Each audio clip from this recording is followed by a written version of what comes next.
including some very recent perspectives that have been put out since the murder of George Floyd here in Minneapolis. And so I'm not going to read through each one of these, but I'm hoping that you can kind of click through these on your own and maybe use this as something to come back to. I've included hyperlinks to be able to access a lot of these articles, podcasts, books, etc. Directly. But basically, I wanted to provide a little bit more context, what do we mean by white supremacy? And so I'm on slide 2 right now. And I think the important thing here is that I think sometimes we think that it's these fringe groups, that's not me. But in reality, white supremacy is really far from the fringe. I've heard people say that it's the air that we breathe here in the United States. And I just want to give a special shout out. I don't know if anyone's read the Me and White Supremacy book, but it is a free download on Hennepin County libraries right now.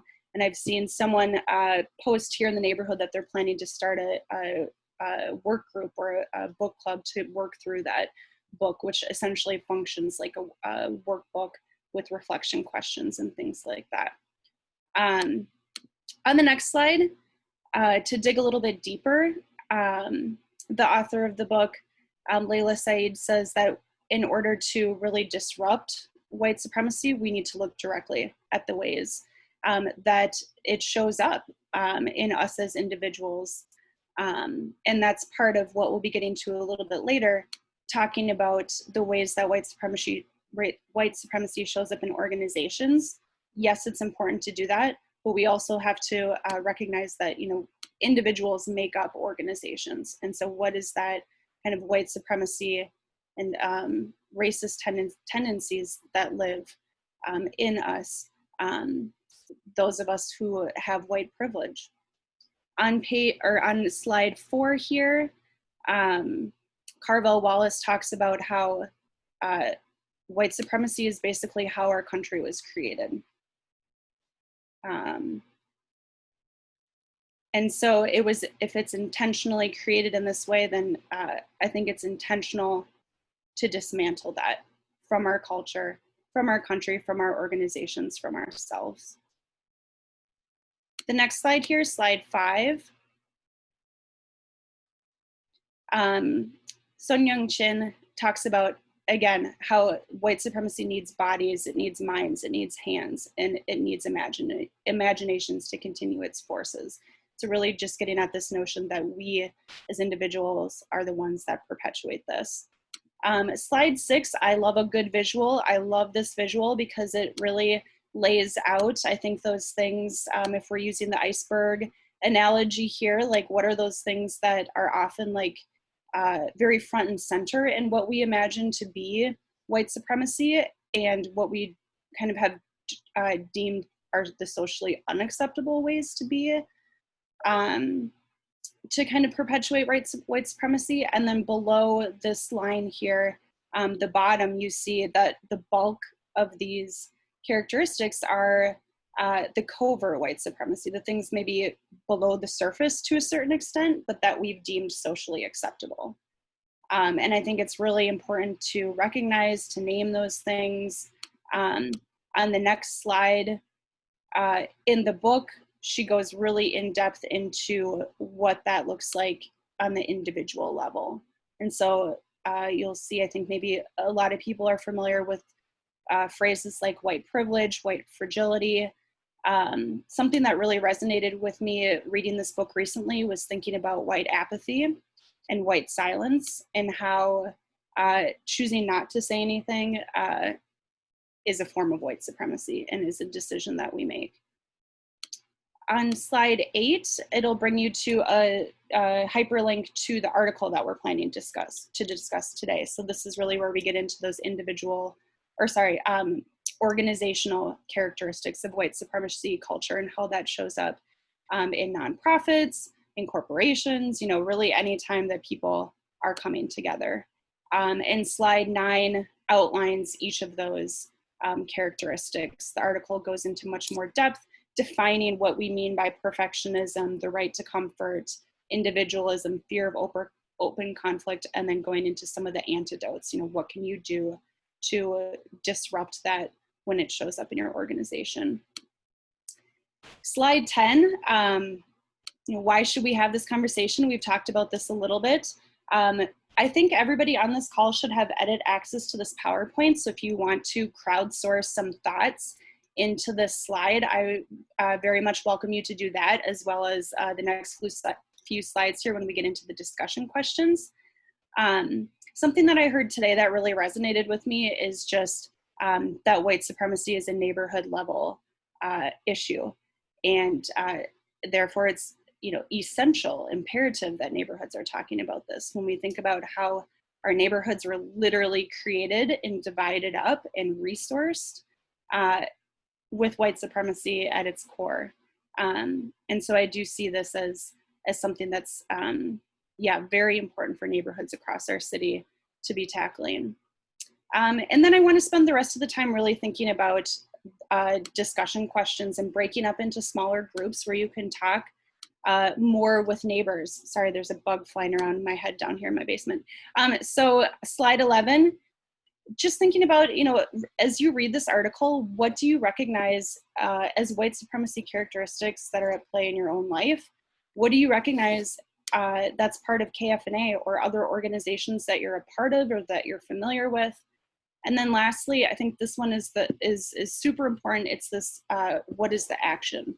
How can we act on disrupting this if we know that it's an issue? So what can we do to shift the belief and behavior into one that supports racial justice? And so the idea here is for Sarah LR to divide us up into smaller discussion groups. I think we're looking at doing about maybe 4-ish people per group. And we've got teams. We have the Butter Bakery team. We have the MLK Park team. We have the Aliveness Project team. And then we have 38th and Grand. Spend time talking with your neighbors. Again, feel free to, please do type in responses and thoughts onto these slides. We will be doing some reporting out, but we want to capture what neighbors are talking about in these conversations. And then lastly, to also think about, you know, what kind of conversations and trainings in regards to anti-racism, anti-oppression do you want KFNA to be having going forward? And on this last slide, I'm asking for people to add their own resources. I know there's so many great resources out there. I know people in this group are doing a ton of work in this space. So we want to learn from you. We want to know what's resonating with you. And we also want to know who wants to lead the next discussion and put together questions in an activity. So please be thinking about that as well. So with that, I can take any questions right now. Otherwise, we can start dividing up into groups and just looking at the time here to determine how much time we have in our small groups. I think we are still on track to take about 15 to 20 minutes in our small groups. Chris, I see you nodding. Yep, we are perfectly on track. Great. Okay, so I'll just pause here to see if there's any questions before we move into small groups. So Sarah, can I just let you know, so the breaking out into small groups are random groups, and because Paul, if he's still here, is in a public place, he will be in a group of, he might have dropped off because maybe he can't. I think he might have just left. Yeah. Unfortunately. So there will be 3 participants per room, just so people are aware. And one Perfect. of you will have to take responsibility to sort of filling in the slides. I reshared the slide link. Hedda asked for that. It's the last link now in the chat. And one person in each group will need to record it for the group. Thank you. So the only thing that I would quickly share, just that Sarah had hinted at or had said, kind of on the last slide on who wants to lead. I think that this is a really, really interesting model, and one of the things that we're going to talk about later in the meeting was the survey and engagement with the board, how you can continue to be engaged, how you can continue to be involved in this work. And so I think this is a really good opportunity for people to take, or maybe it's not one person, maybe it's two people, maybe it's three people partnering together to kind of lead these exercises. And it can be something similar to what Sarah has done here, or it could be something different in some sort of different discussion or different facilitation. So I would just ask everyone to please think about that. You don't have to have the answer right now on what that looks like. You don't also have to do it alone, but we would love for people to step up and kind of help lead these discussions, because we all know we have different lenses. We all come at this from different perspectives. So we would love to hear from everybody. So thank you again. Okay, go to breakout rooms for 15. Okay, I think this stops our recording. So can I just ask one more question? I just can't. How do we know which group we're in? Because they're going to be It's random. You'll end up in a group. Oh, that Wanna are like, tell you what group you're in? Yeah. just start typing in the slide. Just okay, just pick one. Yeah. claim one. I think I can go. Yeah, like if you can't, It's not a big deal. I can jump around too. Okay, here we go. Okay. So Chris, David, and Christina, can you hear me? Breakout room 1, Martin Luther King Park, let's say. Alice Becky Heddle, breakout room 2, Butter Bakery. Breakout room 3, Chris, Joanne, and Josh. Chris Hong. 38th and Grand, and then BJ, Jerome, and Sarah T. Whatever the 4th room was. Did everyone hear that? Live. Don't you have to break us out? What? Don't you have to break us out? Yeah, so I haven't opened the rooms yet. I just Got created. it. Okay. So then you Got go. it. Okay.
Where did everybody else go? Did you get kicked out of your room? I did. Oh, that's horrible. It said we had a minute left, and then I got sucked out of the room. Super bizarre. So everyone else still has 20 seconds, but you were in the room for the primary, for most of it, with Josh and Jerome. Yeah. Okay. Yes. Yeah. So Heddle got trapped out. Oh no. So, no, it's fine. So then she called me, and then I gave her Becky's number, and she called in. So I just want to make sure everybody gets back out. Whoa. Here we go. Okay, we are recording again. Everybody hopefully will be here. This technology is beyond me. Holy cow.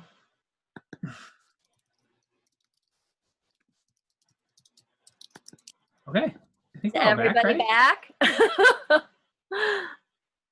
I feel like we're missing one person. We might have lost Heddle because she was phoned into Becky's cell phone in the group. So she might, I'll just keep watching. Okay. Sarah, she said, can you let her back in? Yeah, I'm looking for her. Okay. I'll keep looking for her. Thank you. Yep.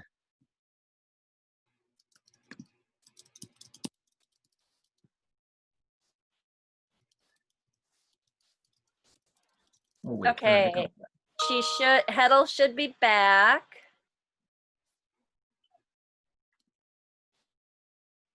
Hopefully. can you hear us? How do you want to do reporting? Should we have one person from each group that wants to report out on a key takeaway from the conversation? And we'll see how much time we have after that. I think that would be great. And I know that some of the conversation, like it's hard to write notes and talk. So I think some of the groups might want time after. So if someone can just take the responsibility to fill out the slides and make sure that those are shared.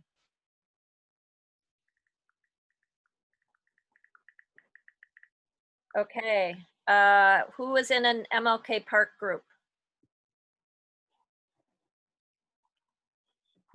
Spokesperson. Just Christina, I could. Christina or David, you guys fight over it. Hey, I'll go. Oh, thanks, David. Sorry, I was You're fine. Unless you feel strongly. Nope, all you. Great. Well, we discussed what characteristics of these are at play in our life, and that kind of immediately rolled into other organizations we're a part of and how either things that we feel that we recognize as either negative patterns or things that we do. But then when we talked about what could be at play or what are at play in KFNA, two that we talked about were the right to comfort, whether that be avoiding to take on issues because we don't want to, not because we don't think it's right, but because we don't want to defend it or we don't want the hassle of those being our issues. We also talked about there could be potentially sort of the momentum of bureaucratic institutions or institutions is to continue doing. So there's that quantity over quality that could exist as our priorities shift, as what we need to do is shifts, and as what we offer from events to maybe other leadership shifts. We talked a little bit about what KFNA could do, and maybe Chris or Christina could remind me just what we were saying. There it is. Continue bringing in voices, I think, and not just saying, oh, well, we tried to listen to everybody, but they didn't show up, but being more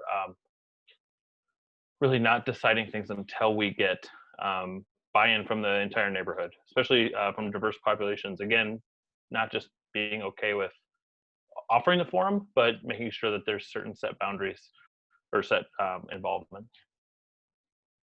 And then the time ran out. Yeah, and this is the point where we got cut off. But the only thing that I would add, just to kind of the right to comfort, one would just be being an organization that is not afraid to stand on its values, that we've all kind of these high level values, and applying those high level values to specific things in the form of action, whether that's statements, whether that's policy, whether that's different things, to and know that some people are going to be upset about that or might not agree with that, but that is healthy, and that we need to take what our values are and what we've committed to and stand on those, and not be afraid that their practical application to different things in our neighborhood will make people upset, but continue to kind of live those things. Thank you. Butter Bakery Group? Yeah, sorry, go ahead. Who is in the Butter Bakery Group? Oop, Alice, you're on mute.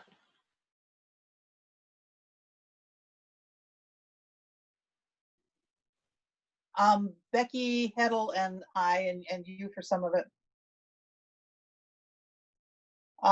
Becky, do you?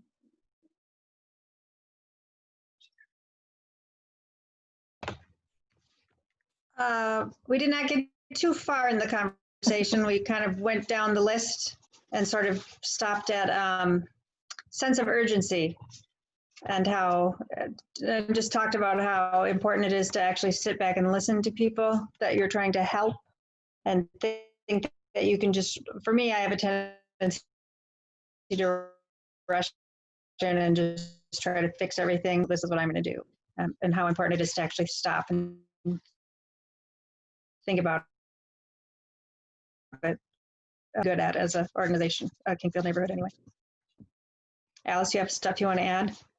No, and as Sarah just, was shared kind of from the point of view of the organization, how it's hard as an organization because there's a lot of people wanting, coming to us with problems and wanting solutions, and it's hard to find the balance to not jump in with solutions.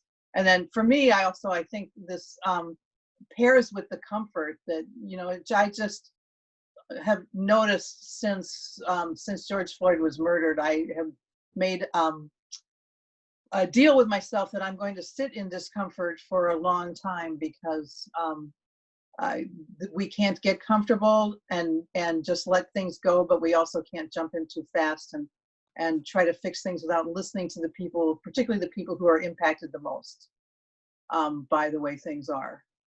And so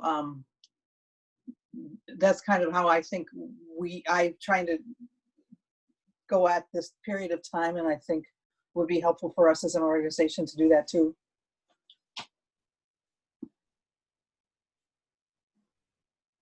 Thank you. The 38th and Grand group.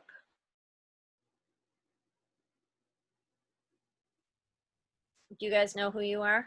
Yeah, I'm happy to report out. It was me and Joanne and Chris H. And I got bumped out of my group, so I was a little late joining, so we had a little less time. But we talked about characteristics that are at play in our life, was the process is bigger or more, as well as the sense of urgency. I'll use my example. For sense of urgency is our hiring practices at my work. We tend to, when someone leaves, hire really quickly and not take the time to say, what do we really need? Who are we not reaching when we're doing recruiting for jobs, when we're doing hiring practices, and then we end up hiring the same person over and over again. So that's where I'm seeing it a lot in my work. And then we talked a little bit about characteristics in KFNA or other organizations, and kind of that same urgency to create something for the neighborhood is hard, that we need to produce things and have more than just conversations, but also the conversations inform what we can produce. And so there is that sense of urgency as well. Chris or Joanne, anything to add that I didn't mention? Well, there was a lot of things that I didn't mention, but anything that you want to touch upon?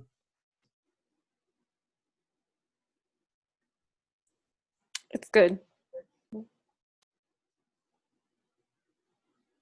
Okay, and the final group, and then just a reminder, as long as someone from your group can take the responsibility to fill in the questions on the slide deck, we can preserve this too. The last group must have been Sarah, Jerome, and Josh. Jerome, Josh, do you want to report out?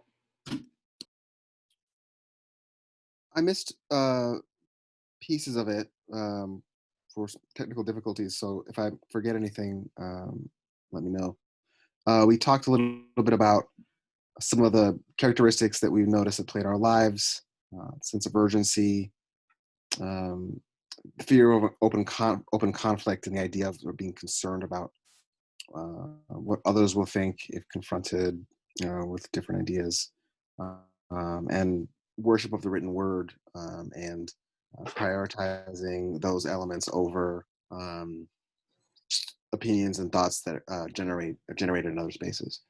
And talking about KFNA and other organizations, we talked a little bit about fear of open conflict. That's kind of part of the DNA of our sort of local culture that sort of seeps into organizational culture at KFNA and elsewhere. We talked a little bit about the idea of whiteness being the center of objectivity, and the idea that whiteness is sort of the default, and then anything that sort of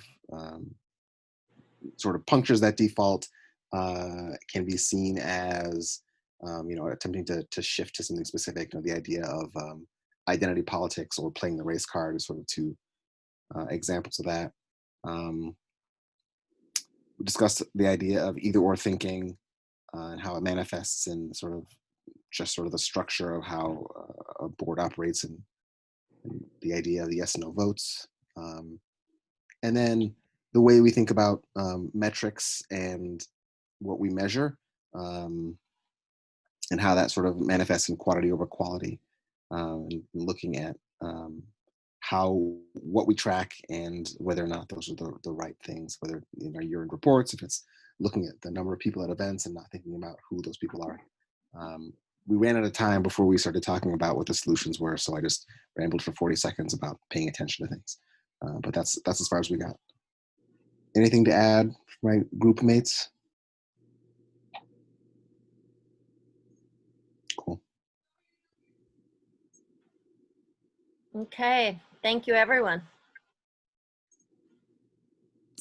So if we do have a little bit of time, someone correct me if I'm wrong on the agenda here, can we talk a little bit more about this question number 3? What we can do to shift some of the beliefs and the behaviors within the organization?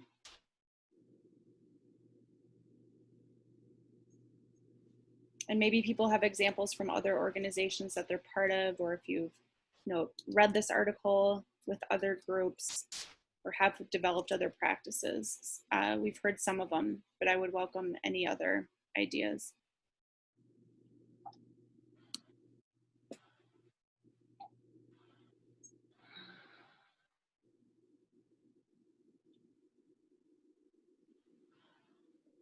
One thing that that I talked about in my group was that I found the recruitment aspect of the board a little intimidating.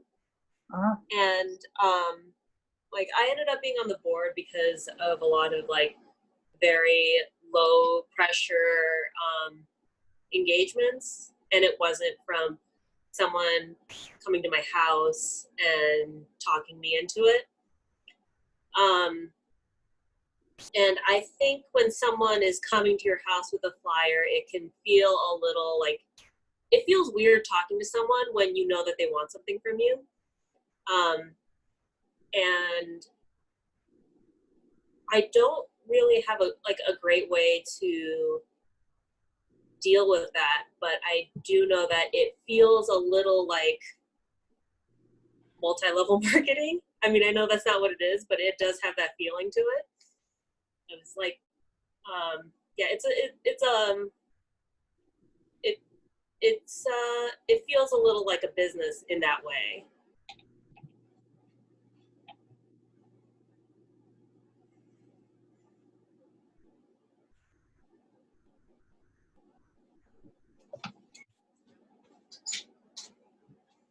I think maybe to that point, one of the things that we can do as a board, and we've been trying to do this, but I think even continuing to do this, is getting out as board members in the community, and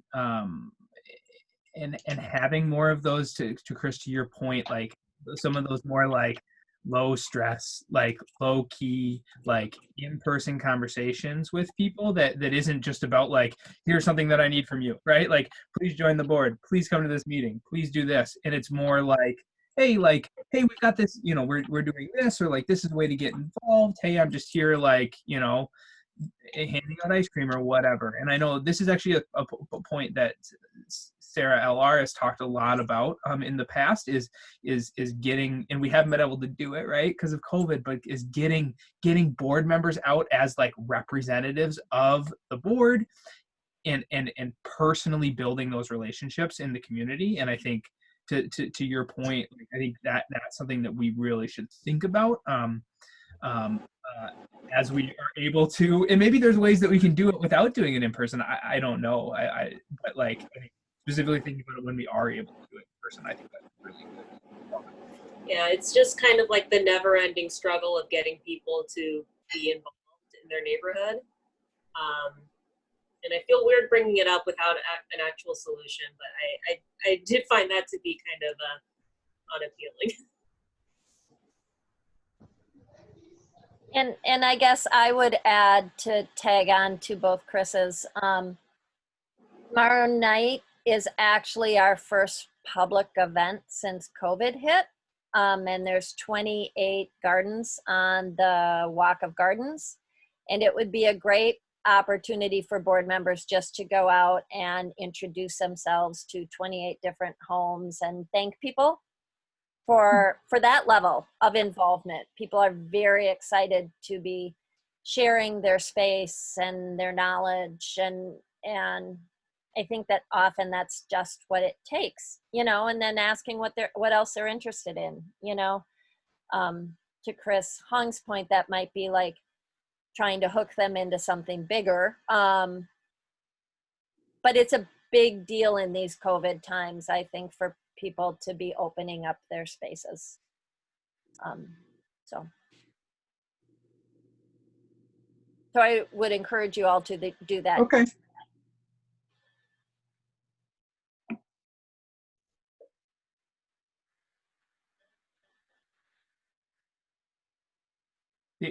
I don't need to go again, but I already kind of said this too, but one of the things that, and I said this during our report out, I think that this organization needs to take stronger stances and needs to stand out on kind of these broad level values that we've instated. So whether that's affordable housing, whether that's you know, racial justice, I think we can't be afraid to say this is something that we believe in.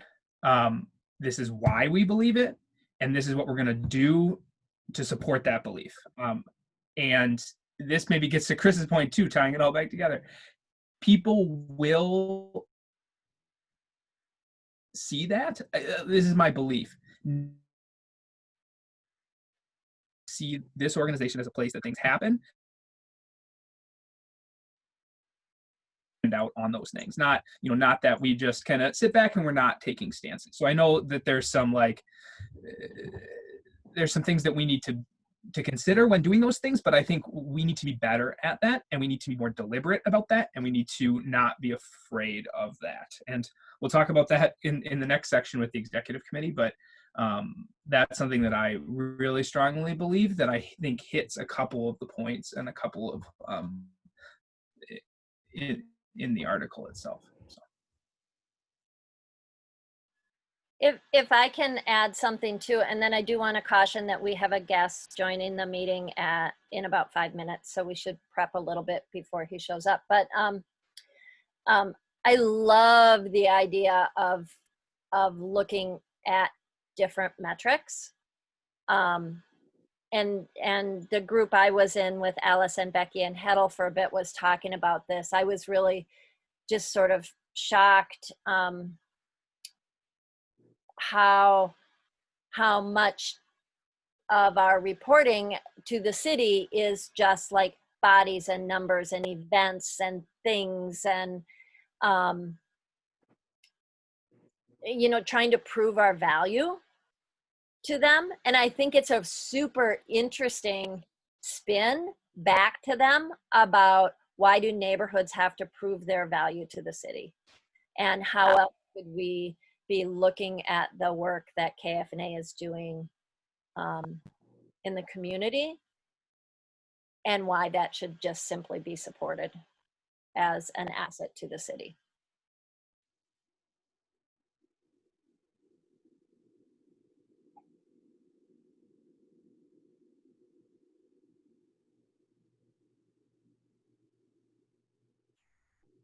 Thanks, everyone. It sounds like we need to end there. So I would just encourage people to continue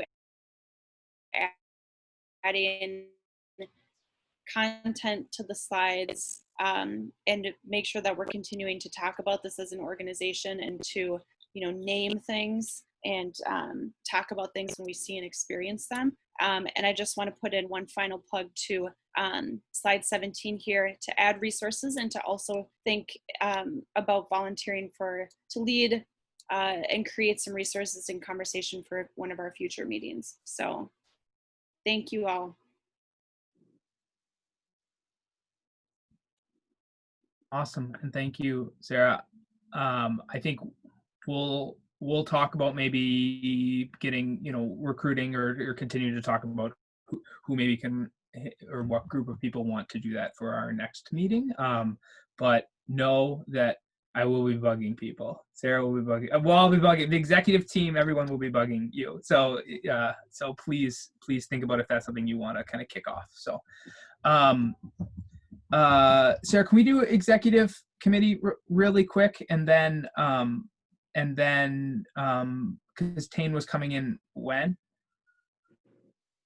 Oh, you're on mute. Sorry. You're mute. He just came into the waiting room right now. Can we do executive committee just because it's 10 minutes and then just stay on agenda? Is that okay? Yeah, let me text him and see if he wants to join. Okay. Okay, keep So talking. I'll jump to executive committee updates and KFNA business. They're also on the committee report that you'll see below. There's also an executive committee written summary of the things that we are doing. I'm going to go through this super fast just to let everybody know. The executive committee is actually now meeting twice a month outside of this meeting, once before to work on the agenda and once after these meetings to talk about action steps. The executive committee is myself, Sarah, BJ, and Alice, and we are going to be kind of taking a more active role, I think, in bringing things to the board, kind of thinking about culture, thinking about process things, all of that. So please see that. And also, I think we're going to be hopefully the gathering place. So if you have an idea, especially as it relates to the organization more broadly, thinking about these meetings, thinking about getting engaged, that's going to be a good place to bring those ideas. And we would love to kind of work on those. So I will run through these 4 points, like I said, really quickly. Gradients agreement. This was an idea that was brought at one of our last meetings. I believe it was Sarah, I think you had mentioned this. As we're voting on things, oftentimes we vote and we're like, yes or no. And there are very few votes that actually are a split vote. I think in my time on the board, I've seen 1 or 2 votes. And that really doesn't get to the core of the conversation that we're having. And I think like how people actually feel about things. And also as we set a lot of these conversations up, kind of doing a gradient of how much, how are you feeling about this? Are you, strongly in favor? Do you not feel good about it because of this one thing? And using this tool as a way and an additive to the conversation, so that we can get everybody's more holistic idea on the different things that we're talking about. So there's a link there to that, to kind of explains a little bit about what that is. I think we could shape it really however we want, but know that we're gonna kind of be starting to think about instituting that as we're, I think, both voting and having conversations more broadly. Thank you for everybody for filling out the survey. If you were able to, it is still open and up if you weren't able to fill it out, so please do that. If you haven't, I think we kind of got a wide range of perspectives on how people were feeling, and some really, really good ideas. And so look for kind of some of those ideas to be continued to kind of built into these meetings and more broadly, and know that like we're trying to figure out like easy ways for people to provide feedback, but know that you can always reach out to, whether it's myself, someone else on the executive committee, Sarah, with ideas on kind of improving your experience on the board, improving the meetings.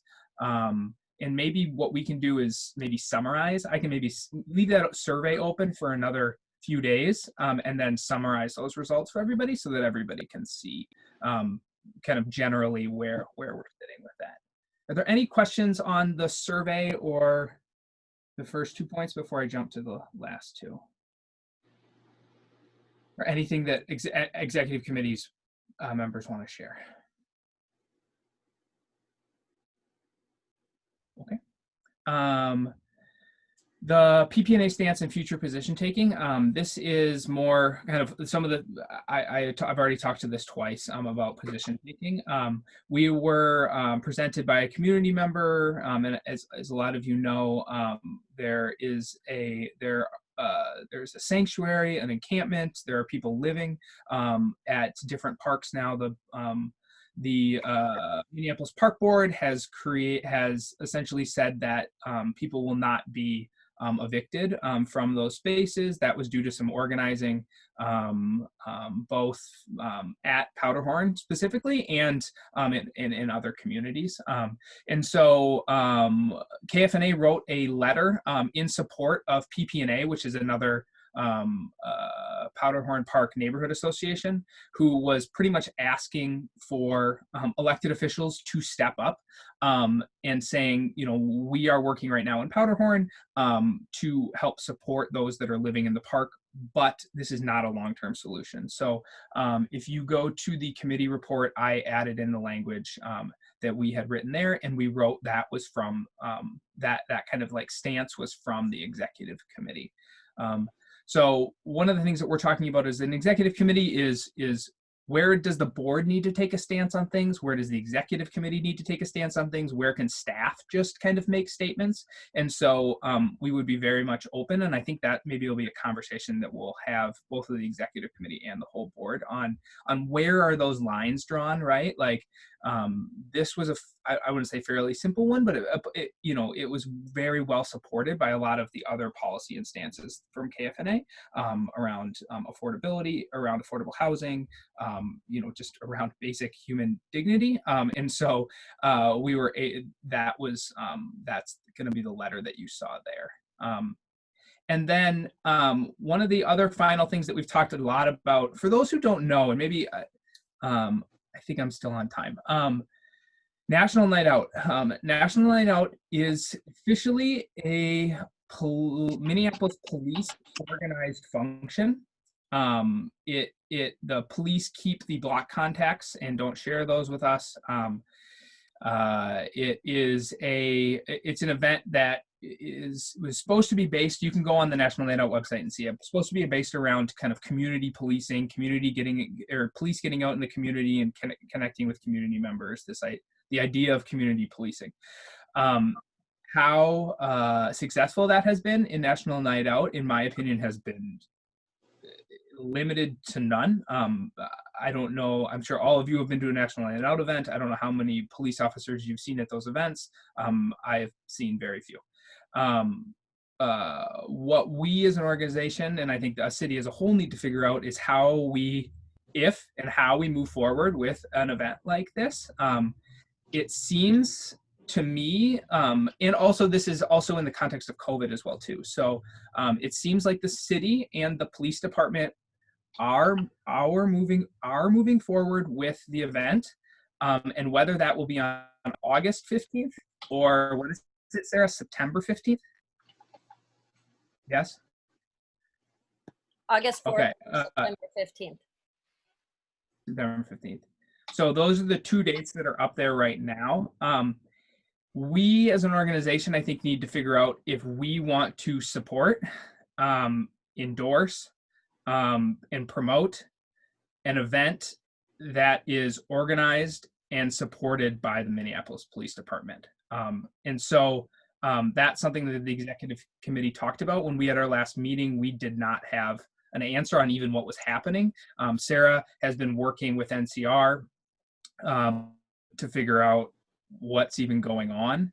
And we don't have a great answer on that. But what I would just say, I don't think we need to maybe get into a big conversation about it right now. But if that's something that's interest of you, or if you have an opinion on, please share that with us, and maybe we can have a working group or a breakout group on that specifically. Are there any questions about National Night Out? Because I know that's probably one of the more complicated ones. I'll just say to clarify, on the city website, it does say that it has been rescheduled to September 15th. Great. And I think the last email we got from NCR that I read today, Sarah, right, was like, they were like, Yeah, you could do it August 15th if you had planned on it, but now it's officially moving to September, so maybe some neighborhoods would do it in August, but the official date, as Jerome mentioned, is moving to September. Okay.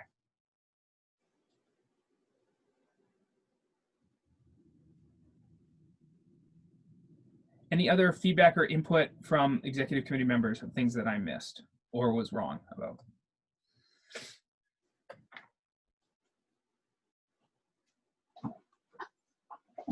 Okay.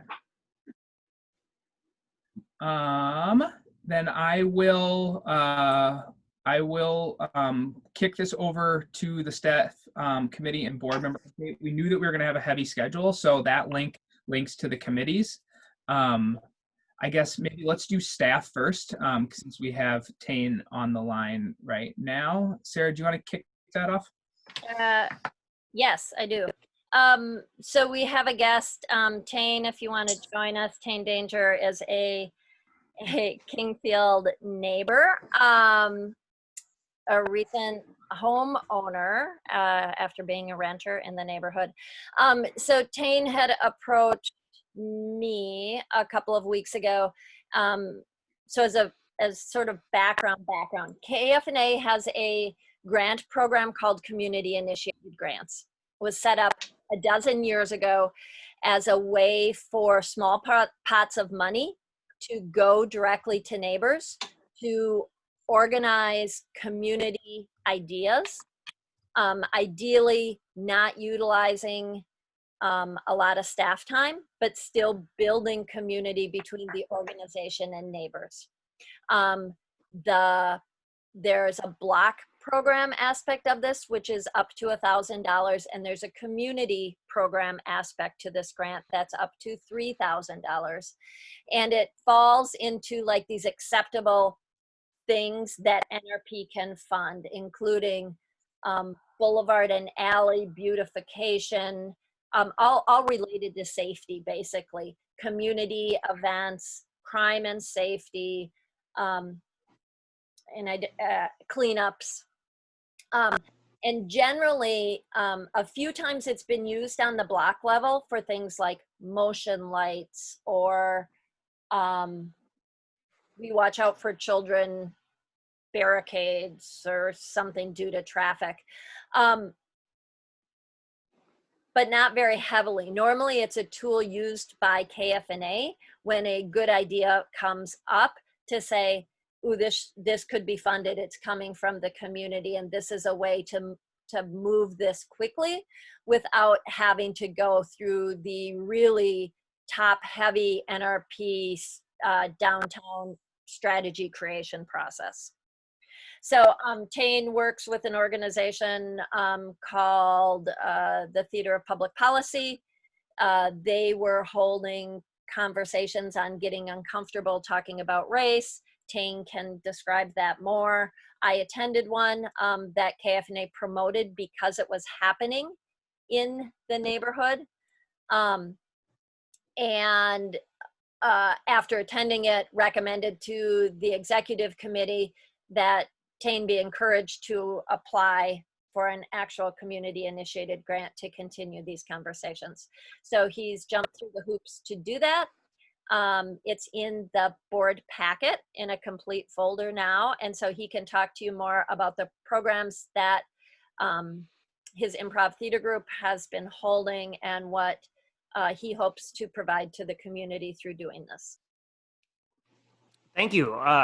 Thanks, Sarah. Thank you all very much, neighbors, for having me on. I'm very happy to be here. So yeah, my name's Tane Danger. I'm the co-founder of this organization called the Theater of Public Policy and Danger Boat Productions. And normally what we do is shows around things like public policy issues and civic issues and social things where we talk to smart people and then do improv comedy about it. We have been doing some shows, but more recently, very recently, we've pivoted a little into really trying to do some things to bring community together and spark some conversations in different kinds of ways, I guess. And I could go into a long thing about that process, but I think what's important for this evening is, you know, after George Floyd was murdered, we basically got together as an organization and we're like, what are we good at that we can be useful and good to the world right now? And as a group of artists and improvisers in particularly, we thought, okay, we're pretty good at listening. We're good at getting people to come together and talk with each other and have conversations that they might not otherwise have. And we're good at getting people to sort of step into topics or issues that maybe they have been uncomfortable or nervous or hesitant about previously in one way or another. So who really needs to have conversations right now and has needed to for a very long time is largely, to be honest, like white people need to be talking a lot more about race and how to be anti-racist. And for a whole variety of reasons that I probably don't need to explain to this group, like people have been hesitant to do that. And so we're like, well, we're going to kind of call the question, and we're going to set up some events where we basically have very small groups that we use some of our like improv things to get people warmed up and get sort of comfortable getting outside their comfort zone a little bit. And then we very quickly break into very small discussion groups that we very much bill and design as a place to start conversations around race and how to be anti-racist. And I should say that the meetings and the events that we do are open to everyone and everyone is welcome. And at the same time, we put a very strong emphasis on the notion that white people need to be doing a lot more of the work than they have been historically on carrying these conversations, pushing each other, and really trying to make some of this happen. So we decided to do the first 3 of these just sort of on our own as an experiment. And they were very good. People came. All 3 of them, we capped it at 25 people in each one, because we wanted to make sure that we could keep small groups that were facilitated, each small group, for a good conversation. And folks signed up and filled up all of the spots for all 3 of them right from the get-go, which was very positive and good. We did 2 of them on Zoom like this, and then 1 of them, which is one Sarah came to, in MLK Park. And people came, they stayed the whole time.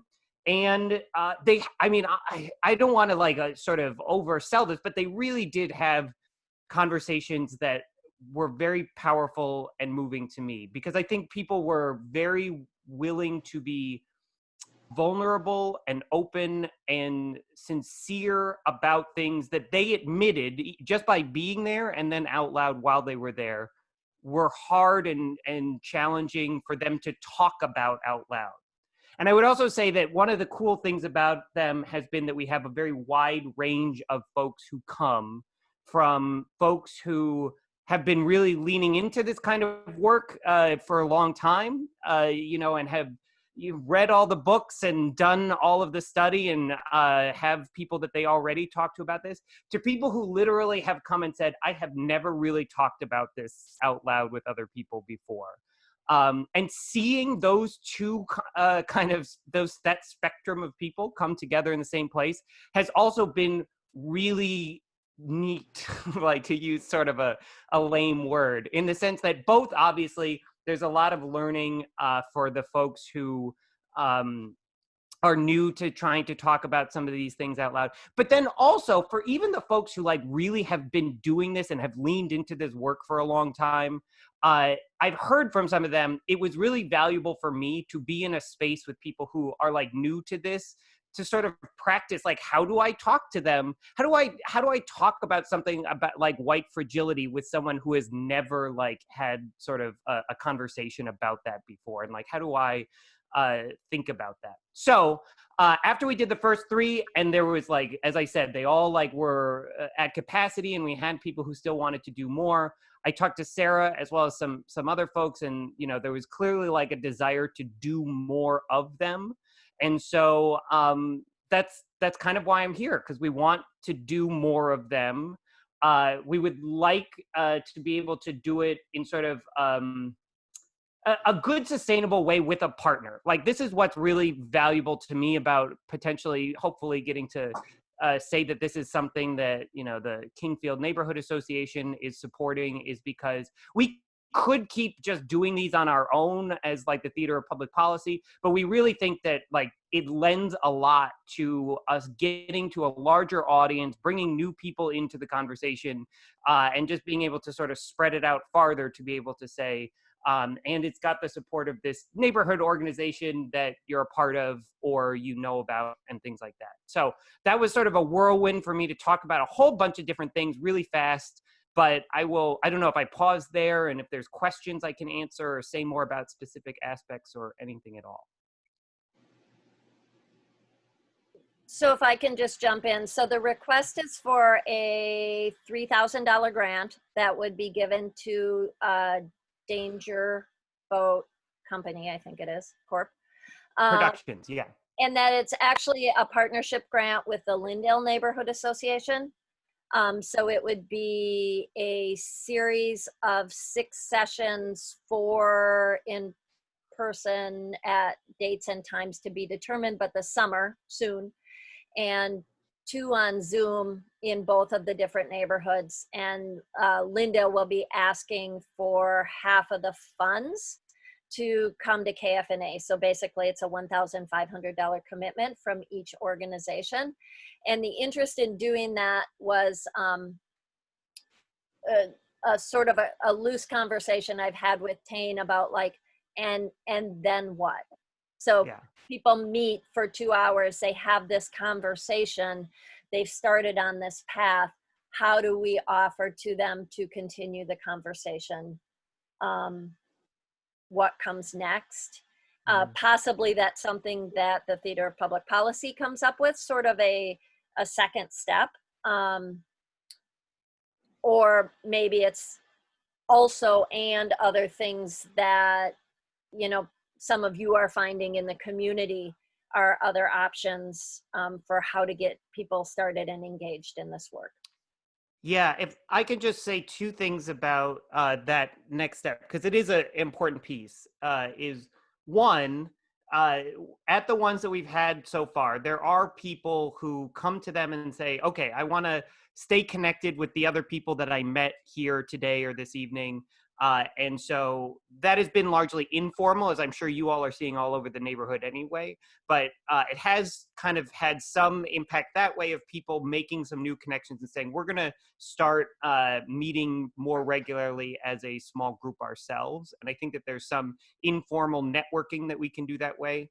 More formally, and this is something that we have started to invest in, is that we do hear that call like, okay, so we have this conversation, I get over my initial nervousness or fear about talking about this, and now I'm ready to like jump in further. And so we have a member of our company, Duck Washington, who is actor and improviser and performer of color, who actually has a background doing race and anti-racism work in theater. And we've basically said to him, you know, Duck, we have all these people who want sort of a second level workshop in really role playing some of these things, practicing the tools of like how to actively be anti-racist in your workplace and conversations and meetings and things like that. Will you like help us? Will you basically develop like this second level workshop? And thankfully he said yes. That'd be awkward if I had said all of that and then I was like, and he said no. He said yes, and so he is starting to work on that. And so just to sort of preview, our hope is that by August, actually, by next month, we will have sort of at least be able to say like, okay, you came to these initial conversations and now there's a second level. If you're ready to like, you got over that nervousness and dig in farther, here we go. Like, here's level 2 of this to really start practicing and going after this in a second level kind of way.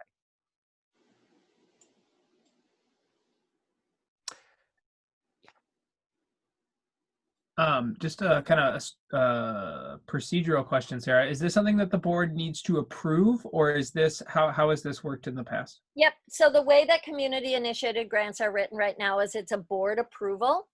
It was originally an NRP steering committee approval process. That committee is now gone.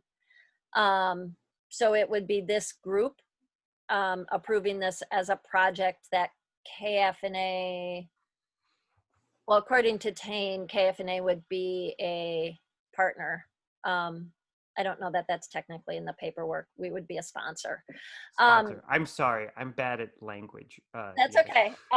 Partner's probably better. And then just so people understand the structure of the grant too, each of these sessions costs about $500, which is how the number of 6 workshops came up, just for the professional time and services to put them together. But people who attend are asked for a donation that would go towards supporting the work of the phase 2.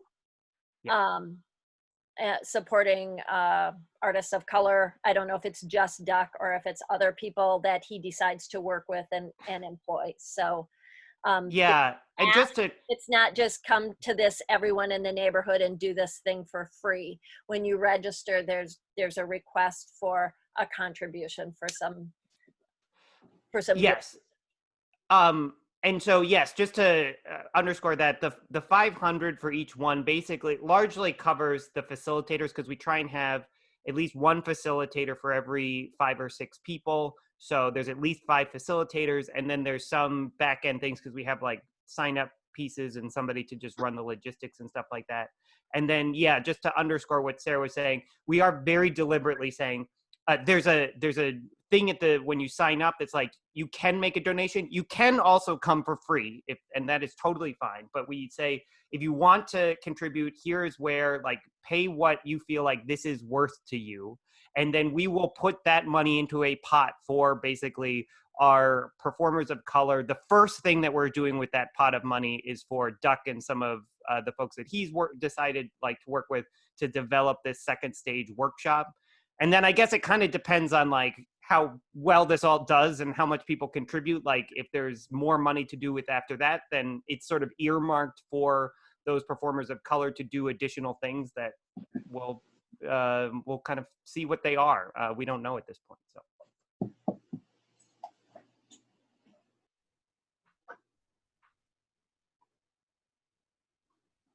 Are there any additional input, questions, comments that anyone would like to make?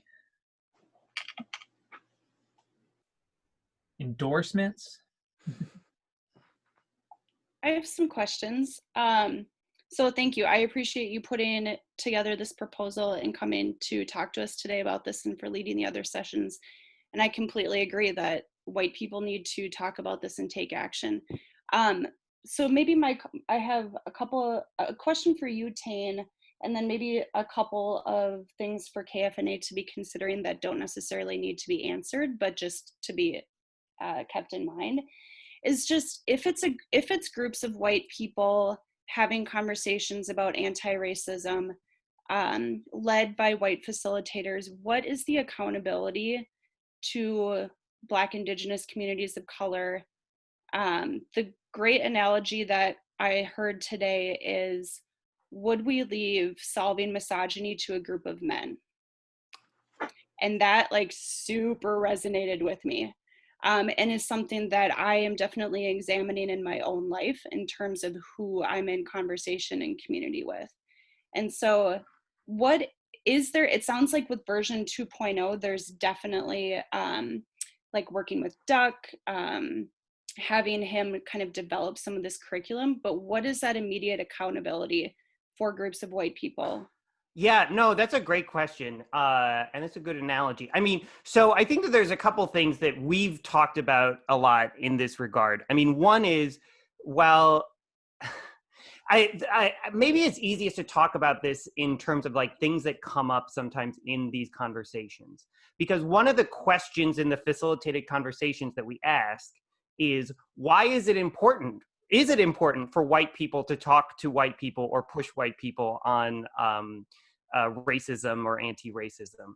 And, you know, the thing that I've had multiple people talk about and say is, well, as white people, we have the like definition of white privilege is that we can just ignore this sometimes if we want to, right? Like we can have this not be part of the conversation if we so choose in a lot of places, unless other white people like are calling it out and calling the question about it. And we are holding each other accountable just as much as people of color historically have sort of been looked to play that role.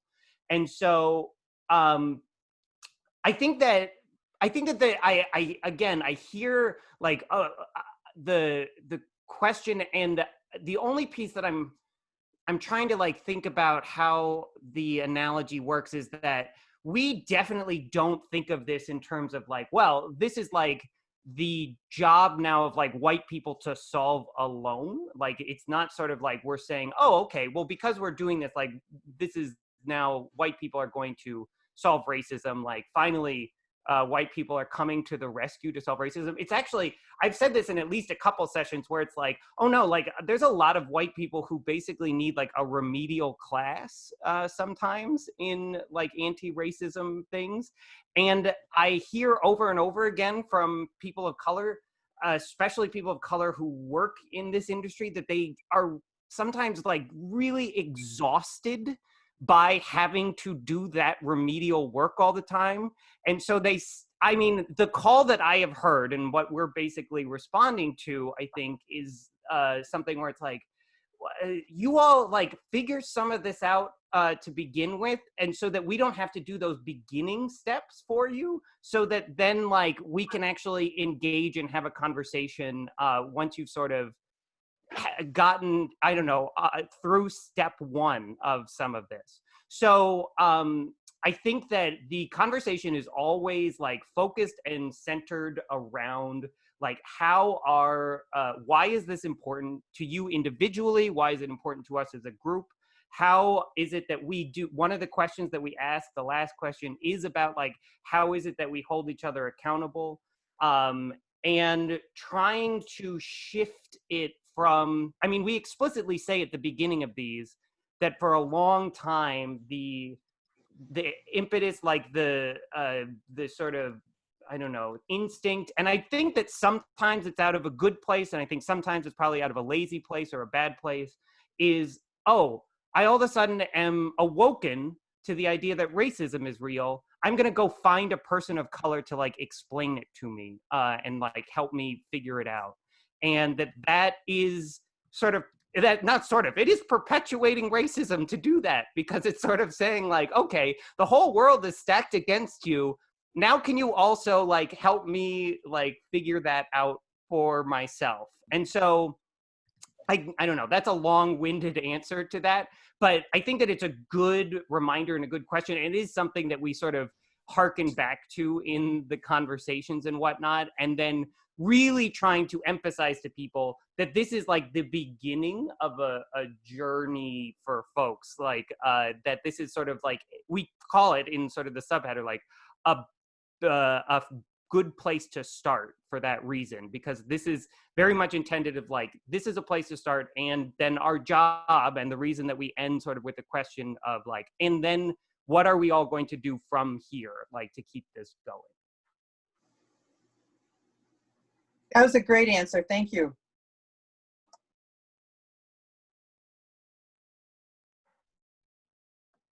So did you have another comment you wanted to share more? Was there another thing? I want to pause and see if there's any other comments or questions. The way I've heard it put is racism is a white person's problem. White people better step up and start solving it.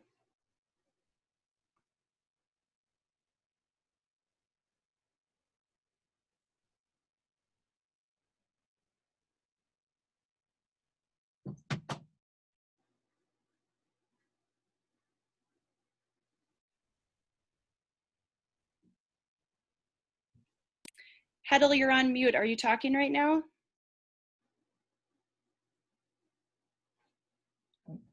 Can you hear me now? Yeah. Yeah. The narrow question is this small little thing that Tane is proposing worth the amount of money, and does it seem like a useful thing to throw in? Like, none of us are pretending that $3,000 is going to solve racism in one way or another. And so, you know, I appreciate both the question and Tane, your very nuanced and detailed answer about the role that people of different races play in the struggle. We all have, you know, like a lot of different things to do. Yeah. And does this one proposal that you're making seem like a good use of a small amount of funds is sort of the question in front of us. Is that right? Or in front of the board? And so, that's obviously a question for you all to decide. So here's what I would say, and just because I really appreciate that question, and I will just say, I'm somebody who honestly like struggles with that. You know, I started a theater company called the Theater of Public Policy. And so like my head naturally goes to, well, we should be like rewriting like laws and like really trying to change whole gigantic systems and whatnot. And while I think that all of that is really important, I'm also like more and more humbled to the fact that there, like, you can do all of that, and on some level it doesn't matter if people don't actually like talk to each other as human beings and then like hold each other accountable like on a one-to-one community-wide basis, right? So like in the last like 4 weeks, 5 weeks, 6 weeks, as people have been like, what do I do? What should I be doing right now? I'm like, there's a whole variety of things that people are like directing you to do, like causes to support, like legislation that should be passed and these kinds of things. And talk to somebody, right? Like go and talk to somebody that you have agency with in your world, because ultimately that is a power. And I think it's a power that we sort of overlook, like how much that can change things or whatnot. And so I don't want to overpromise, right? Like, I think that you make a good point. Like I'm not trying to present like this $3,000 grant, or even if we honestly got $30,000 to like do these conversations all over the place, like would end racism or whatnot. And yet I really do believe that if you make a whole group of people comfortable engaging with this conversation, talking about it out loud to each other, that is sort of a breakthrough thing that then opens the door to 1,000 other possibilities of what they can get to then, and that they won't get to those things if they don't talk to somebody first, and that these spaces are like designed as a way for folks to just turn that key maybe for the first time, or put their foot through the door in a way that they haven't before.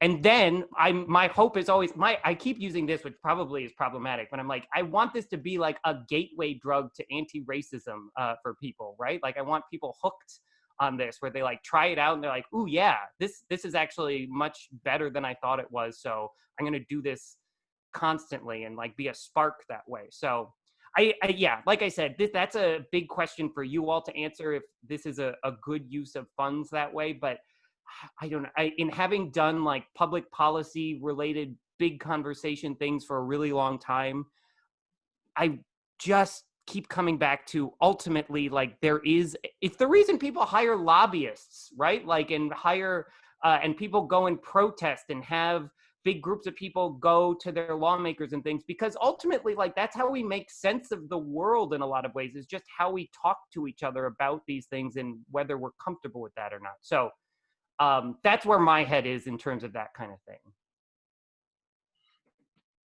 thing. One question, and you kind of partially answered it, Tane, so I'm curious to see if you have more thoughts about it. I'm curious to know about how you and your group are thinking about that phase 2, and whether or not you view it as your role to help connect the folks who have developed this new learning, having gone through Racism 101, to the ways that their new learning can drive them into action that affects public policy, whether it's like causes they should support, right, policies they can get behind, ways to show up in the community, ways to show up at the ballot box. Like, what are sort of like tangible actions that you want to sort of bridge between the starter level of understanding and the ways that they can use that to shape reshape all the systems that they're going to be talking about?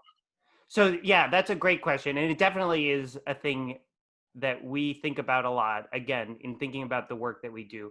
And there's sort of a two-part answer. In the phase 2 work, at least the way, and again, Duck is really very much by design, like leading what that second level workshop is looking like. What I know about it so far, and it's partially because of his understanding and also because of the feedback and things that people have asked for. People have asked for, like, help me get better at like the direct interventions in my social circle or in my workplace, or potentially like in a public policy conversation or whatnot. But it has been a request of like, we want training in like, okay, how do I actually jump in or say something or bring something up at work or in my, again, social circle, if I haven't done that before? How do I make this sort of like part of my daily life with the people around me? And so I feel like that all in some ways might be even a half step before what you're talking about.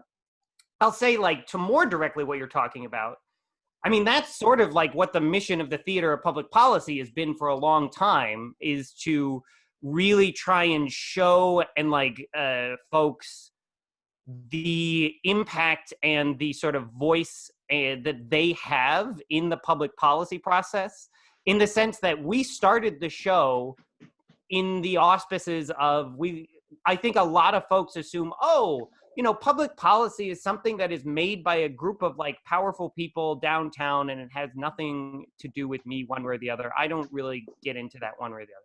And we wanted to basically create a show that was incredibly approachable, using like comedy and theater and whatnot, and then interviews with actual like policymakers to be like, no, look at like these people who like are making the policies or are fighting for change or resisting change are just people. And like, if you disagree with them, they're just a person, and like it is possible to like work against them. And if you agree with them, they probably desperately would love your help and support. And here's like ways to do that. And so trying to peel back that curtain has been a really big piece of the Theater of Public Policy's like whole mission and ethos for a long time.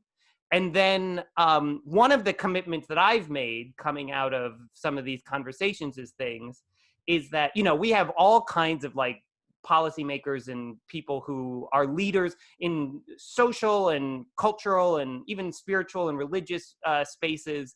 And so one of the commitments I've made is no matter who we have on our show, whatever their expertise or like sphere of influence is, I am going to ask them as the interviewer about these issues, about racial justice and about how it is, like, you know, and sometimes that will be very obvious. Like if we have the mayor on the show, or we have like the Health and Human Services secretary on the show, like, you know, there's very obvious like questions to ask them. But I have said like that will continue, like when we have, you know, people who maybe it doesn't immediately click for you, like why this would be a question for that person, like the person who, you know, runs the Bell Museum or something like that, or the Art Institute, or somebody who, you know, is a dean of a college or something like that. Like I've made a commitment to say this will be like a centerpiece of a thing that we ask all of our guests on that show.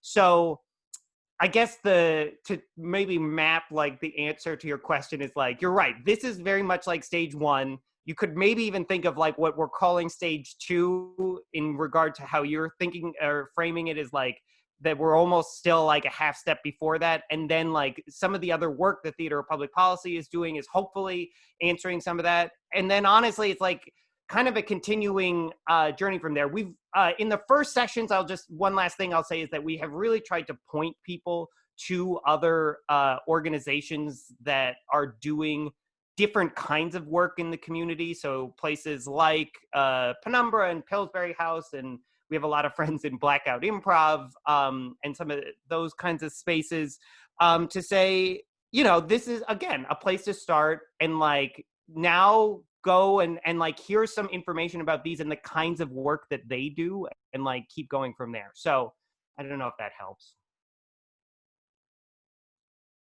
Thank you.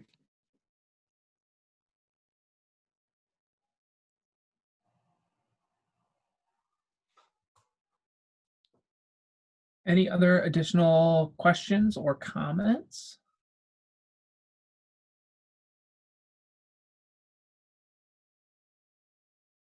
We are getting close to 9 as well, so I want to be conscious of that for everybody too. But I think if you need to jump off, but I think we can keep running a little bit. So Yeah, if there's no other questions for me, I'm happy to jump off so that you all could feel comfortable talking freely about me and this idea as you like. But I will say, I really appreciate it. And I'm going to just say, and this isn't just to butter you up, but it's honestly true. I love Kingfield. Like, as Sarah mentioned, like my fiance and I rented here, and then we like moved to buy a place here. And it is because like, I just feel like I grew up in a place far away in Florida where people didn't like have connections sort of the same way that I feel like they do here, where people actually really care about the community working in a way sometimes. Like, and you know, I think that's just something special that you can't necessarily like physically build. It's not something that you can just throw money at to like make people like care about a place.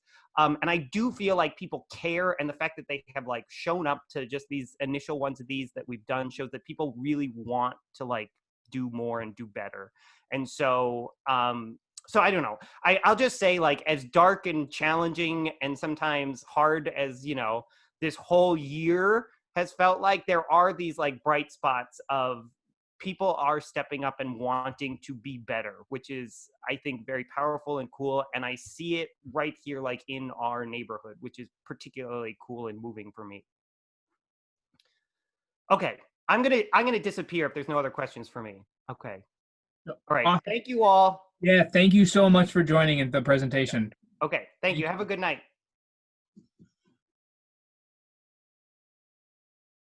Okay, are there any other kind of questions, comments, anything people would like to discuss? I think, Sarah, I think you still had one kind of more broader, like, comment about the grant program. But is there anything anyone wants to talk specifically about that, the program that Tane just presented?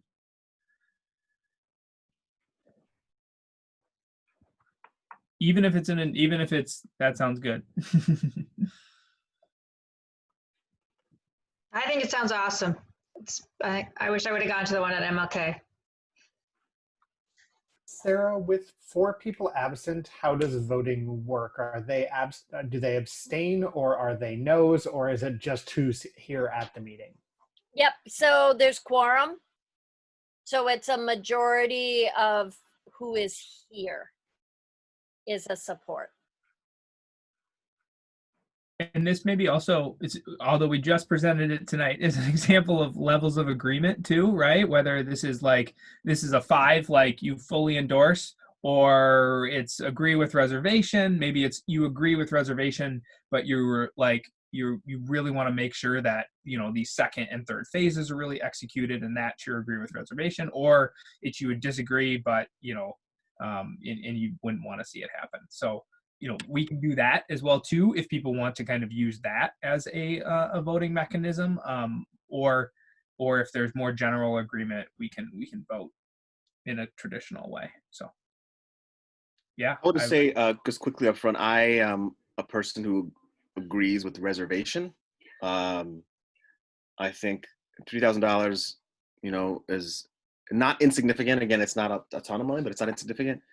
And without a clear understanding of the vision of what phase 2 or 3 is, it just seems like a lot to invest for like a one-night event, or like a single engagement.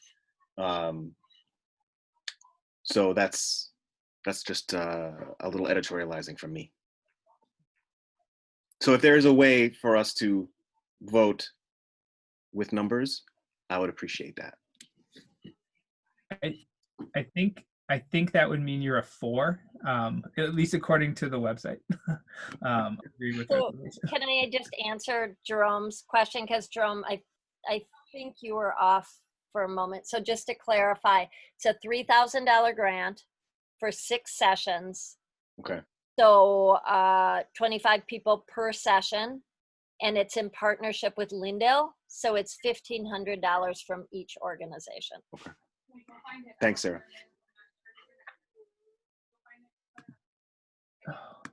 I also agree with reservations, and my reservation is just kind of like a bigger picture question about initiatives that we fund. In that, yes, I agree that white people need to have conversations and need to do the work.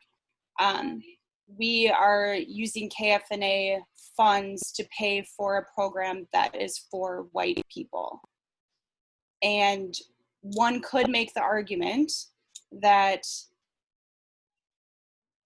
a lot of white people have the financial resources to fund this on their own, and should this be something that KFNA uses essentially taxpayer dollars to spend money on?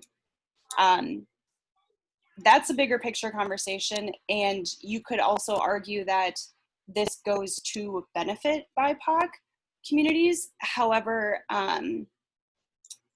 that seems a little bit like the doing something for people without having that input as part of the initial conversation. So agree with reservations.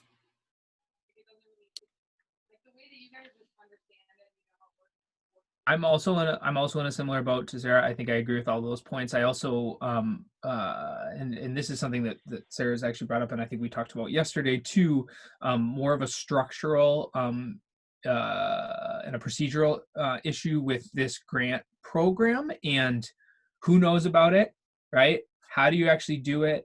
Who has access to it? And should we make sure that this money is, and the availability of this money, and the knowledge of this money, and the knowledge of this grant program, and the is more open, and I don't even, maybe structured isn't the right word, but like is out in a way that it is much more apparent, right? Because we've kind of given money to things, not given money. I don't even say not given money to things. Pretty much given money when people come and ask for it, and that's not a great policy. That's not a great procedure. And so I think we want to come in with like clear understand. We want to understand what our goals are with this program, and then write a grant program to execute those goals with follow-up, with evaluation, all of that. And so again, agree with reservation. I just think, and I think this would be a great thing if somebody's interested in this on the board, is how we shape a grant program to have the outcomes that we want to be, and to start off with the perspectives that we want, and to be inclusive of those who we want to be funding in our community. So that would be my perspective. I think if we do approve this, I think it would also be like a great opportunity to kind of advertise, isn't the right word, but like advertise the grant program and kind of encourage projects that will address white supremacy and racial disparity in the neighborhood, and kind of encourage not white people to create these projects. Mm-hmm. Do you have a number vote, Chris? You don't have to if you don't want to. But. I'm at like a 4, because like I approve of like anything that would continue like the momentum and like have people continue to talk about it, and this seems like a fun way to talk about it. But yeah, it is a little weird that's like that it's like, oh, a white man telling us all how we can be better. I will say to that point, Chris, that I was probably a 2 coming into the conversation and exited as 4. I was encouraged by Tane's grasp of some of the dynamics at play. In particular, I am in strong agreement that this is work that white people need to do, and they should step up and do it. And Kingfield is 85% white, and so we have to recognize that.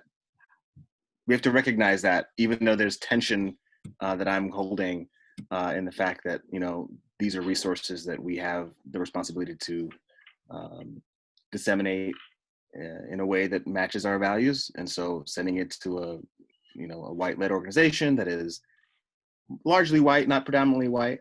Yeah, there's just that tension in play here. But I was impressed by Tane.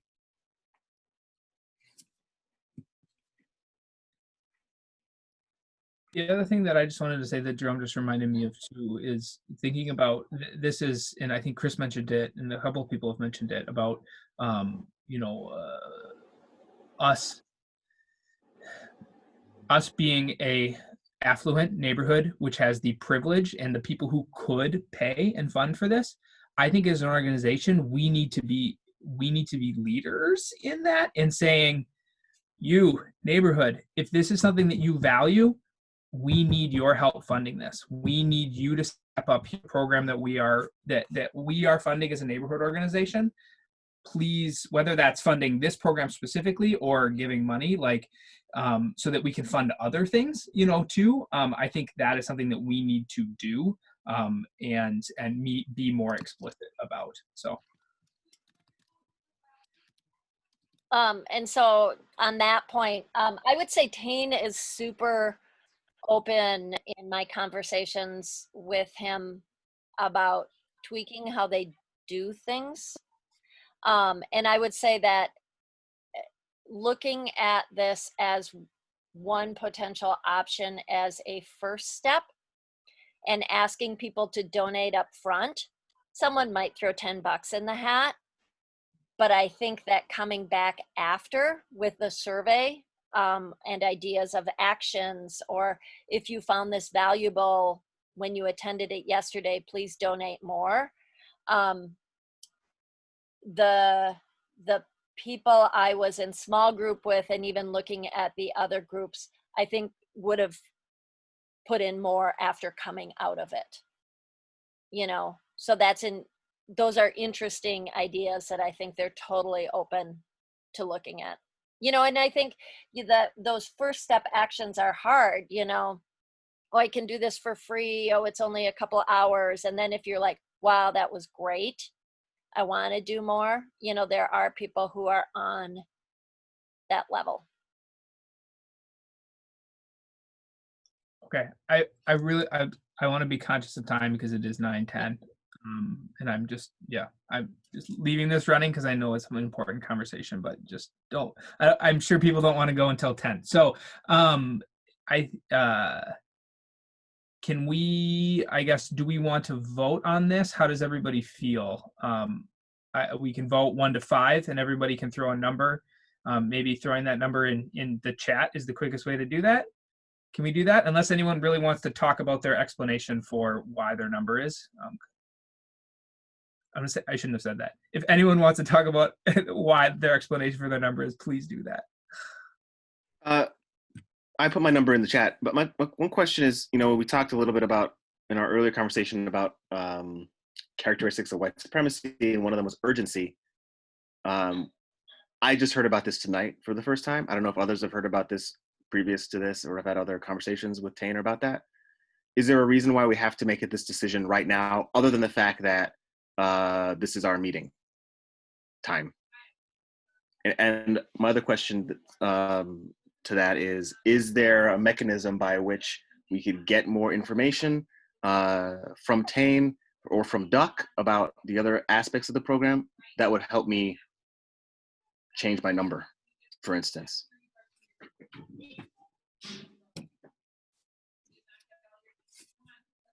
I guess I'm kind of looking maybe at you, Sarah, to answer maybe that question, but I think maybe to answer the second half of your question, Jerome, I think that it would be great when we have presentations like this to have, like you said, a mechanism that we both provide feedback on and like that tweak, right? Like, can you ask for funding after this that then will go to support something additional? Because that was something we discussed. Can you answer this specific question? And I think I'm sure Tane would be open for that, but it would be great to have a process for that, or we can open up a sheet, people can take notes on it, and then we can kind of present that back. From a vote perspective, I think I would think, maybe to answer your first question, and I'll let Sarah answer it. But yeah, this would be the meeting. We could run an e-vote later after we get those questions, which I think is fine too, right? Like, but if I would say, if there's like, my opinion would be, if there's like general agreement, we approve it, we go forward with it with kind of those reservations and those questions, and then we work to shape the program to address those reservations and questions. But I'm totally open to another way of doing that. Would we have like any power to shape the program once the grant has been approved? Is it considered a partnership, or how does that work? Well, I mean, yes. I mean, I guess I heard a real openness to what comes next, what it looks like, you know, and that's just been in conversations and also from what I heard tonight. I also know they're figuring this out as they go along, you know, as Tane said, they just felt compelled, like many people have, to do something. And so it's, you know, it's a gut reaction. What am I good at? What can I do? What can I give? And I think that they're open to figuring out how to do that better. To me, that's sort of the urgency of it, is almost that point. There are people out there looking for things to do, for ways to enter the conversation, which would be the greatest urgency. I'm not sure that a vote has to be a straight yes or no. I mean, I'm trying to think what a vote looks like. I mean, the motion could be to approve this based upon, you know, an articulation of the statement of where the funds donated are going to, or, you know. So here's what I would appreciate, and I don't know if this is possible. If it's not, and we have to vote tonight, I'll totally vote. Would it be possible for us to request from Tane some kind of information or proposal that explains what their vision for phase 2 is in more detail, or some kind of outline for how KFNA and the Lindale Neighborhood Association will work with Theater of Public Policy in partnership with this program, and how they view us as partners. And then once that information is received, we vote by email.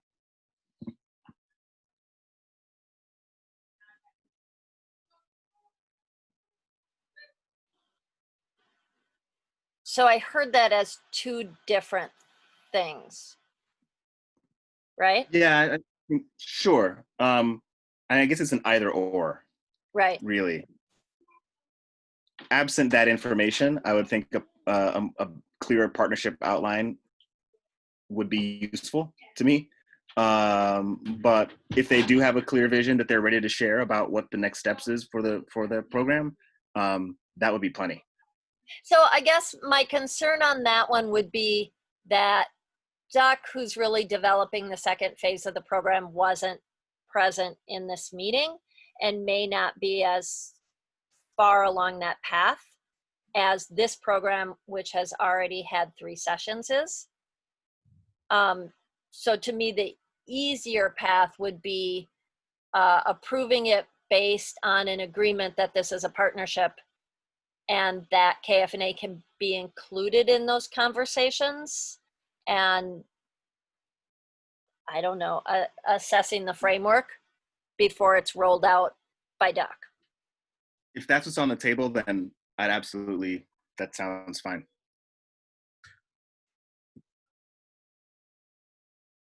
Okay. Any other comments? I think maybe we make a motion to approve the funding with an expanded partnership agreement with the Theater of Public Policy to have both influence and power to help shape the second phase of that program. And that maybe that's the motion. It's not a great motion, but Second. then we go discussion, our first vote of the night at 9:15. Any discussion? Any input that people would like to have? Okay, then we will vote. I guess I'll say all in favor. Maybe we'll do thumbs. All in favor, say aye or give me a thumb. Opposed? Any opposed and any abstentions? Okay, that motion carries. And I guess I would just ask Sarah, maybe if you could, I know BJ's probably writing those notes. Thank you, BJ. But if you could maybe just flesh out that exact thing and we can just maybe have the board review it before it goes to Tane, just so that everybody has input over like what we're saying we want out of that agreement. I think that would be really great. Yeah, and so BJ, I'll get notes from you tomorrow ideally, because it would be great to get that to Lindell before they vote on Monday. So it's part of their package as well. Okay, thank you on that. So it's 9:15. I don't know if you guys want to hold on. We've the committee updates are written out. So those were the two kind of final things, were a redevelopment and some bike ped. Does anyone have any specific questions on those committee updates? I know, Joanne, do you want to talk at all about the Nicollet project at all? Because I know that's something that you're interested in. I don't mean to put you on the spot. Okay. I guess I'm just curious to hear more about what the conversation has been on the neighborhood level, because I had watched the KFNA meeting about it just on YouTube, so quite a few days after the meeting had occurred, and just curious to hear more about it. And I know some friends who live kind of right behind the building, some people had mentioned some concerns, but yet I don't think anyone brought anything up to the planning commission meeting. So just kind of curious. Yeah. For those who maybe just don't know, there's a development that's going on essentially next to the lowbrow building. Well, it's actually next to like the utility building next to the lowbrow building. Those two lots next to there, one is a single family home, one is it's actually, there's two buildings on one lot, and then the building next to that is that fairly newer in the last few years tattoo shop where the storefront is like right up to the sidewalk. That is being proposed as I forget the unit number. Shoot. 47 unit apartment building that redevelopment, the redevelopment committee looked at and was in support of. The developer came and presented to the community. The community asked questions. There was concerns from the community. Mostly, I'd say like 80% of the discussion was around affordability and what, can this be more affordable? How do we make it more affordable? All of that. And then some other kind of, I wouldn't even say secondary, additional concerns that people had and questions around height, around access, around construction noise. And I would encourage everyone to go look at that. The developer answered those questions. Whether they're to your liking or not to your liking is depends on your kind of perspective on the project. But generally, we didn't, as Joanne mentioned, the Planning Commission did approve the plan, and there was no one that came and spoke in opposition to it at the Planning Commission. Are there any questions on that project or anything like anyone would like to comment on that project? No. When you say the Planning Commission, you mean like the City Planning Commission approved it? So it's a go?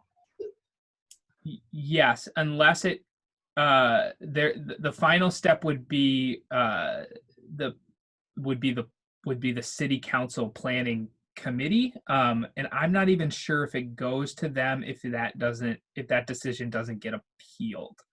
It would get appealed to the planning committee, which is made up of city council members, but if it does not get appealed, then I believe it's a go, but don't quote me on that.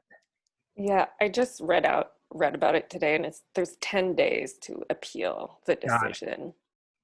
Who can appeal it? Anybody? Can anyone appeal the decision? Anyone can appeal it, from what I've read, and I'm not an expert, but yeah.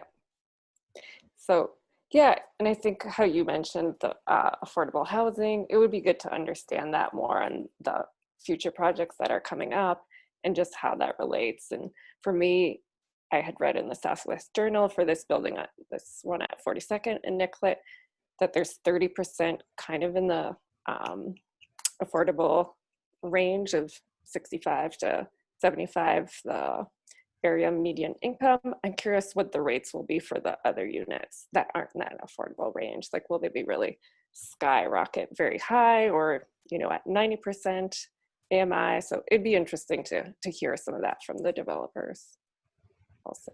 So. And one of the things that, and Joanne and I've talked a lot about this. We've chatted in the alley. One of the things, last night, one of the things that we're thinking about with redevelopment is we know that there's going to be more development on Nicollet. We know that there's going to be more development in the neighborhood just generally, and coming up with a more kind of consistent and open process. I'm going to say open, consistent process for how redevelopment evaluates these, how they share them with the neighborhood, how we score these projects against like our redevelopment goals. All that is kind of, because honestly, there hasn't been a lot of development in the neighborhood. I wouldn't even say hasn't been needed, but it just hasn't been as necessary as some other kind of tasks of redevelopment. And so we know that that's going to be more needed. And I think to Joanne's point, like making sure that information is, that we have some guidelines for developers on what they should be sharing, how they should be showing things, and then how we communicate as an organization back out to community members on how we evaluate these projects and how they fit into our overall goals is something that redevelopment is going to be working on, the redevelopment committee. So if that's something that you're interested in and you want to provide input in how we evaluate these projects going forward and what role KFNA has with future development, redevelopment is the place to do that. So please, I am one of the co-chairs of that committee. So please send me an email. It's open to everyone. It's open to board members. It's open to community members. So yeah, please join. I think the second part of that redevelopment is working on our basic education pieces about what affordable housing is and how it happens and what is required by developers and what isn't. And that was the hard thing, I think, about that meeting, is there was a lot of misinformation or not understanding about what the developers' mandates were in building and what KFNA even had influence over. So I think it's having a basic understanding of how affordable housing could actually be built might change where the pressure could be put on by the community, because it's probably not at the level that we were at in the meeting with Michael Pink. It has to happen long before that. And so that's a whole different type of work, is figuring out how the money flows, who it flows from, who are the developers, what are their problems with building, why is it not being built. And so that's some of the work that KFNA has started to do with Beacon Interfaith Housing. If people are interested in that, there was a seminar this afternoon on sort of what they're looking at doing with that. We're talking to Catholic Charities. We're looking at doing some walkthrough of the local park encampments and talking to residents about housing issues, issues that they faced, what do they want, what would fit their needs, where do they want to be. And that would be led primarily by Beacon, who does this interesting work with faith communities primarily in building affordable housing, but is sort of branching out in their organizing with Kingfield, seeing Kingfield as a way to unite a whole bunch of congregations based in a community around that work as well. So it's sort of like backwards organizing with Beacon. So if that sort of education and analysis work is interesting, that's a different piece to sort of the score sheet that redevelopment will be putting together. Great. Okay, I keep on saying I want to be conscious of time, and it's 9:30, so I apologize.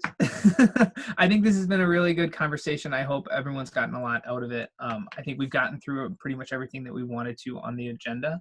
Maybe so that maybe can we maybe we don't do the updates, but can we maybe just do a quick rating of the meeting? And if everyone wants to kind of quickly say how they felt, that would be awesome. I can start. I don't know what we're rating it. Maybe we'll rate it through 5. No, that's too little. 10. I'm gonna say this was an 8 or even a 9. I think it was a really good meeting. I appreciate everyone's input, and I really like the breakout sessions. Can I call on Becky? Yeah. Oh, I'm unmuted. Yeah, I would give it an 8 or a 9. I just think it's really important that we keep talking about this and figuring out as an organization what we can do, where we want to direct our limited resources, all of that. And I think partnering with Theater for Public Policy is a good start and a really interesting way to go about it. Can you call on someone, Becky? You can call. Oh, sorry. You can also call on community members too, if they're willing to to voice their opinions. Okay, I call on Jerome. I would say an 8. Yeah, for all the same reasons. We talked about a lot of important stuff. I thought our discussion around the $3,000 grant was a good process for figuring out how we should allocate our resources. So that's me. I'll call on Alice.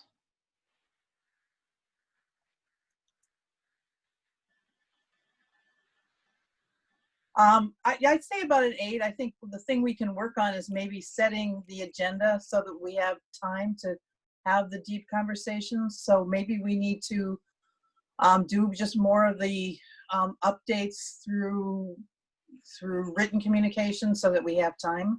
I think it's really helpful for us to share opinions with each other. The more we do that, the more we'll get to know each other and the better we'll be as a group. So maybe we just really try to keep the updates to written communication or something shorter. I'll call on BJ. Can you hear me? My microphone's being weird. Okay, perfect. I did just put it in the chat. I would give it an 8 as well. I thought it was good conversation. Like Jerome said as well, I wasn't a 2, but I was probably a 3. And the conversation really did change what I thought about Tane's proposal. So yeah, overall an 8. And I will call on Christina. I think I would give the meeting a 7. Just kind of our timeliness seems to always get away from us, and that's kind of becoming a challenge. And so thinking of like some ways that we can kind of stick to our agenda. I kind of like Alice's proposal to maybe like do written updates and then save the meeting time for discussions or things like that. But overall, I really enjoyed the discussion that we did have and listening to Tane talk about the work that his organization is doing. And I think that it's important that we keep engaged in the conversations that we are having. And I will call on Chris H.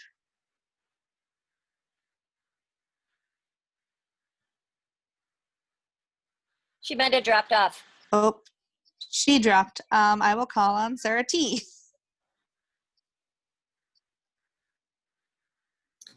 I would give it a 7.5. I think that there were some really important conversations. I think we also put into practice some of the points from the first half of the conversation on white supremacy characteristics. So I super appreciate that.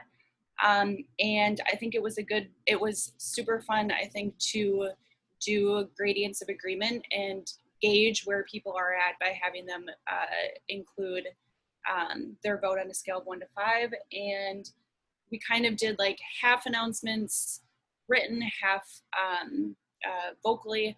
And I think, you know, I'm with Alice, like as much as we can reserve time for conversation, the better.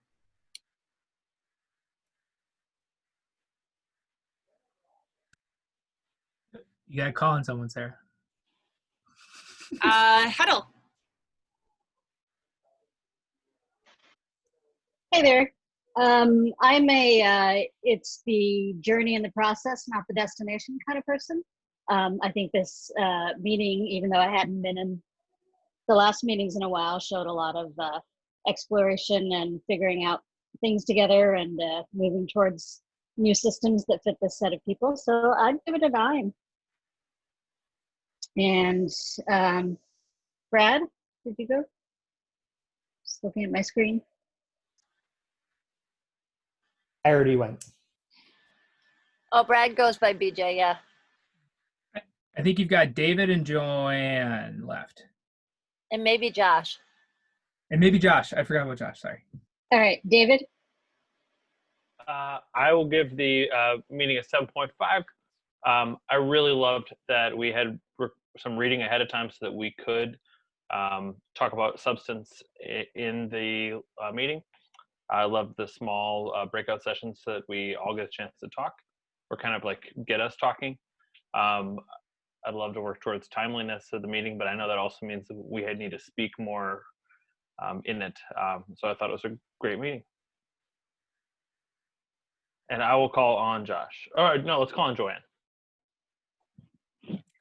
I enjoyed meeting many of you, and it was fun to participate. And yeah, since I can't compare it to many other meetings, but I'll give it an 8. It was good. And then I think, Josh, you're the last one, if you're still there and you're still on. I'm still here, yeah. I have no frame of reference for this organization, but compared to meetings of other organizations I've seen and organizations I've worked with, I think I would go with an 8. I think you did complete a lot of important conversations and get some important work done, which that of itself is a pretty high accomplishment for many meetings. Awesome. Well, thank you, everyone. Obviously, we won't keep you longer. Again, appreciate all of you, appreciate the conversation, and please let's continue to engage throughout the month. And we typically don't hold a meeting in August because of National Night Out, but I think we have to have a further conversation about that. So I would just say right now, please, if you are planning, if you're someone that plans 4 weeks ahead, please maybe plan on a meeting in August, and the executive committee will continue to discuss that. Or if you have any really strong opinions about holding a meeting in August or not, please share those too. So thank you, everyone, again, and we'll talk soon. Thanks. Thank you, everyone. Bye, everyone. Thank you. Bye. Bye, folks.